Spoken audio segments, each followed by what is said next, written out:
Hello, this is the DIY Magician, and we're on a journey to find out how to be funny. And I'm here with Jim Austin. Absolutely, Jim. Thank you, Jim, for joining me here today. I have a few questions I want to ask you on how to be funny. Wow. The first question is, what or who is your comedy inspiration? I think it started with Red Skelton. I've got to say that I watched his shows, his hour long, and I think there was a half hour long at one time. But I would sit around and I would look forward to seeing Red. He had all the different characters. He was so real, and it wasn't stand-up comedy per se. He was so real, and would weave in and out of comedy and seriousness, a great thought, and all of a sudden funny, hilarious, and it really spoke to me even at a very young age.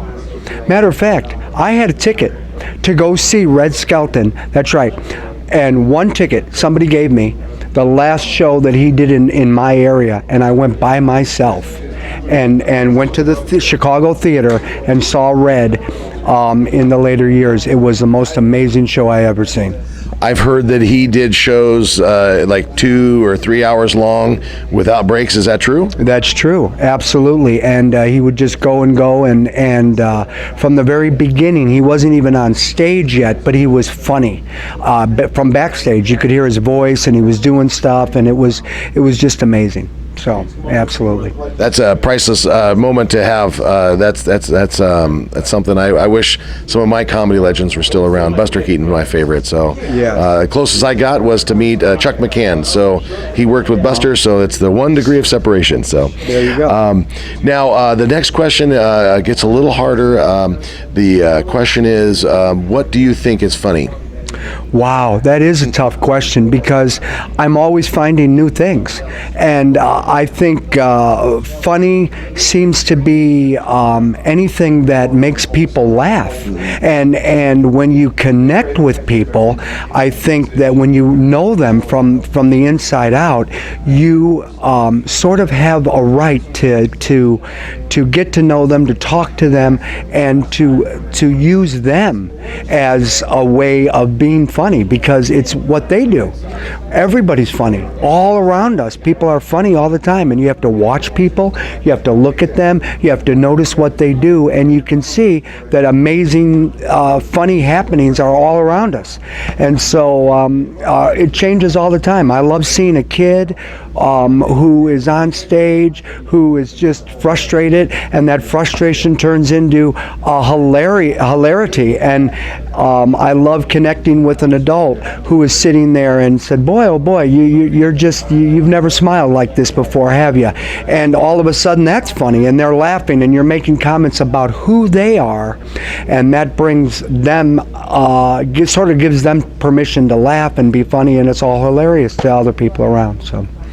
Well, that actually works into talking about your stage time. That works into the following question. Mm-hmm. What is the funniest unscripted moment that you've had as a performer? Wow. Oh man, to think back on the funniest unscripted moment. All these things sort of happen. So many things have happened with kids and adults, both.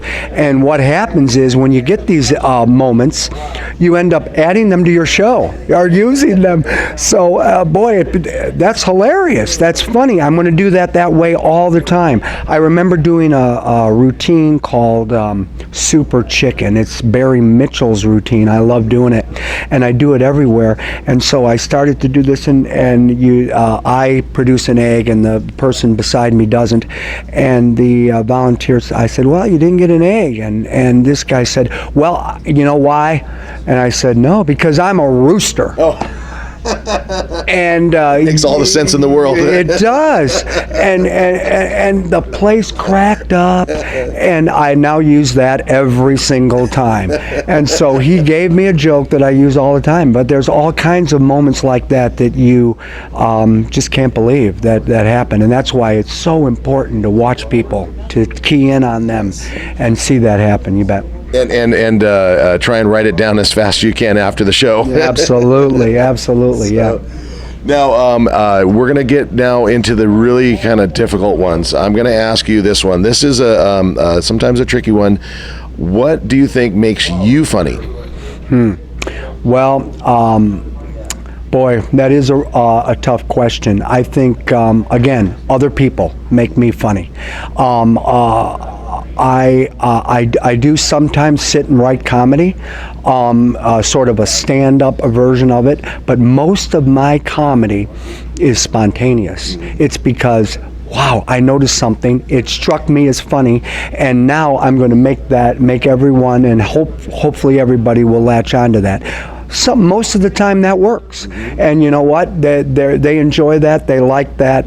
And once you do it once, you can do it again and again. But occasionally you'll miss there. But the thing is, other people have made me funny. I've liked something that someone else has done, and I'm never going to do it the same way.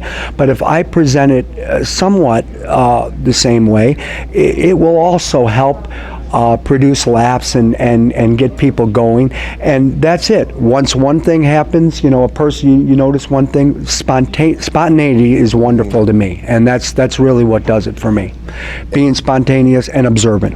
And that might go right into the next question, which is the most difficult for a lot of people. What do you think what does it take for other people to be funny? What would you recommend people do to help them be funny? I would recommend to open your eyes and look around you, because some of the funniest stuff are stuff that happens every day right where you are, and it's amazing. You can get up and go to work and be on your way, and you look at all the things that you notice along the way. If you take a story that's something that happened to you and really bring out the things that were that we just say, boy, that's frustrating, or that's strange, or why did that happen, or I had to wait in line so long. That's funny. That's the funny stuff, when you bring that out and exaggerate it and make it seem much bigger than it really is. But people love that, because you know why? They have lived that too. They've gone through that. They've stood in that line. Oh yes, they can relate to that. They saw they got caught in the rain. It was amazing, and you have to accelerate it a little bit, exaggerate it a little bit, and see that happen. And funniness is all around us. There it is. Thank you very much, Jim. And I want to put you on the spot, not to embarrass you, but to tell you something that I have to pay you. No, that's later on. No, okay. You pay me later. No, I forgot no. I want to tell you, you do something in a performance that I think is the most endearing thing that I've seen ever, and that is Jim. When he has an audience, he will come out ahead of time and go through the audience and shake somebody's hand and say, what's your name? Nice to meet you, and go along the way. And that's one of the early things I remember about the conference where we like to go to is Cadabra, and we'll give you the info on that. But that's one of the early memories I have of Cadabra, not just of you, but of Cadabra, is that you are genuinely friendly, and that you enjoy meeting people, and I think that's something that should be commended. And I thank you very much. I mean, you're welcome. It's huge. Yeah, absolutely, it's huge, and that's where the jokes come from. When you get to know people, you know when they're a little off or doing something different, and that's funny. That's funny stuff right there. And that's what we're here for. So again, we're on the road to try and find out how to be funny. This is the DIY Magician. Until next time.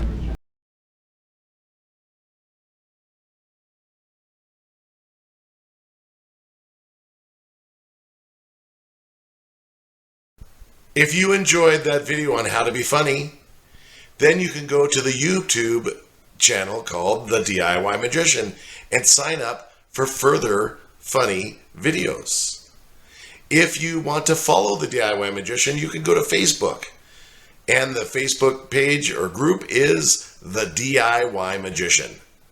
Now, if you are a professional entertainer, we have a special page just for you called DIY Magic Facebook group.